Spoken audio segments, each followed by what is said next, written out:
This is Jonah Dempsey, and I'm in Ibiza, and we're going to continue our explorations in our elements of compatibility, looking at tone and line in terms of the division between the 135 and the 246. This is Castle Ibiza behind me, by the way. Very magical at night.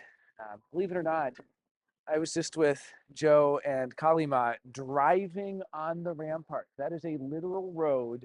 We drove the rampart trying to find, I'm actually meeting someone at this club over here. My Airbnb host was like, I can't check you in, meet me at the club, but she's not there right now, so I'm kind of just killing time. But we couldn't find it because the GPS was taking us to that side, so it took us up on the rampart. We literally drove along the rampart. Totally awesome. Great driving, Joe. So anyway, I just wanted to follow up. If you've been watching along with my videos, we looked at colors 135, the active colors, and then colors 246, the passive colors. And we kind of took what we've been learning from the Steve Rhodes perspective and the Steve Rhodes keynotes, which have a lot to do with relationship compatibility, among other things, not just relationships, but very relevant for relationships. And we took those keynotes and saw how we could apply them to colors 135 and 246, sort of in those groupings. So now my question, I guess I'll just walk a little bit, check out a little more of the castle here at night. It's pretty cool. So first of all, drawbridge. I mean, come on, this is a drawbridge with like actual chains.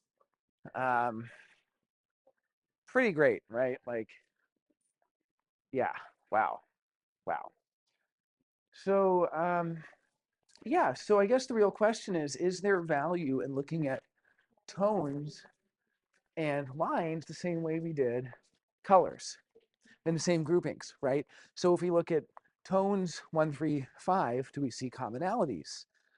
Um, it's a good question. I mean, it seems like they're more active tones. Obviously, tone 3 is called action, but at the same time, we know that tones 1, 2, and 3 are more active, and 4, 5, and 6 are more passive in terms of variable, right? We know tones 1, 2, and 3 are left variable, which is active, and tones 4, 5, and 6 are right variable, which is more passive.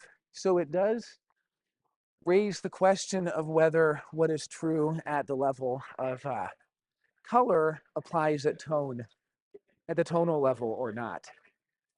I think the better question would be, can we see a distinct difference between the two kinds of success tones, 1 and 2, the two kinds of respect tones, 3 and 4, and the two kinds of feeling tones, 5 and 6? And what is that difference? Is there an equivalent to the difference we saw at the level of color, right? Just for a little recap, with color, the so-called low resilience colors, the pessimistic colors, the first color is active, the second's passive. Of the medium resilience, third color is active, fourth color is passive. Of the high resilience, fifth color is active, sixth color is passive. And I'm using active and passive in a kind of generic sense. I don't want to take it too literally, too directly. It's just a little more like one is kind of actively doing something and the other sort of passively observing, like in the case of color 6, passively observing, or color 2, passively waiting and hoping. Color 4, color 4 is harder to see the passivity, but if you compare it to color 3, which is a more direct hands-on leadership role, becomes a little more apparent. So how does this work at the level of tone? Can we find a similar, can we find a similar level there? Can we find a similar thing? Not exactly, right? Because we know tones 1, 2, and 3 are active, 4, 5, and 6 are passive, and yet there has to be some coupling.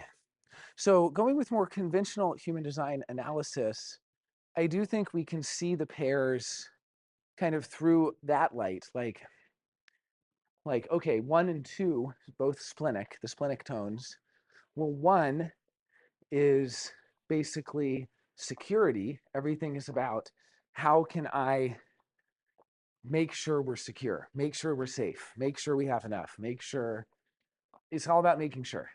And it's like, how can I know everything there is to know? And then you go to tone 2 and it's uncertainty, and it's how can I be prepared for everything we can't know? How can I be prepared for everything that can change? How can I, it's almost like, how can I cultivate the preparation to handle what's unexpected, the uncertainty? So they do definitely form a pair, and there is a commonality between the pair, the fact that they're both splenic, they're both about material things, and then they also sort of um, have a contrast, the one and the two. Okay, 3 and 4, we have action meditation. This is a pretty clear active-passive split, right? Like we pretty clearly see the difference between active and passive there.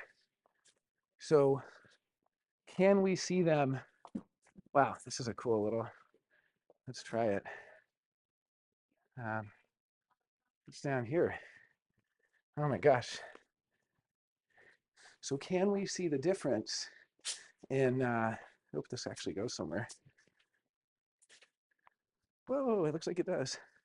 So can we actually see the difference as those as being two forms of respect tones, action and meditation?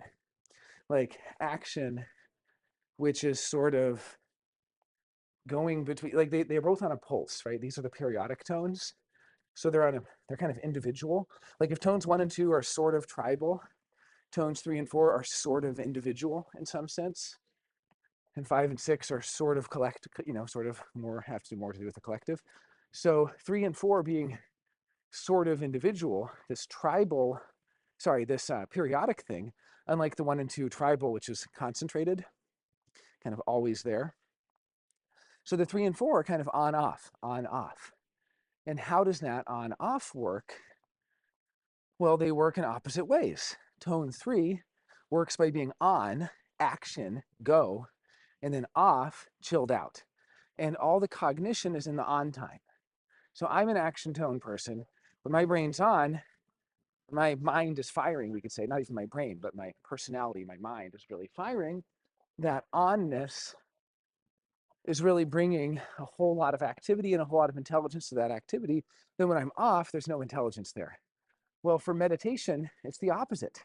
Their intelligence is all in their meditation. Oh, another cat. Is he going to do it? Oh, look at that kitty.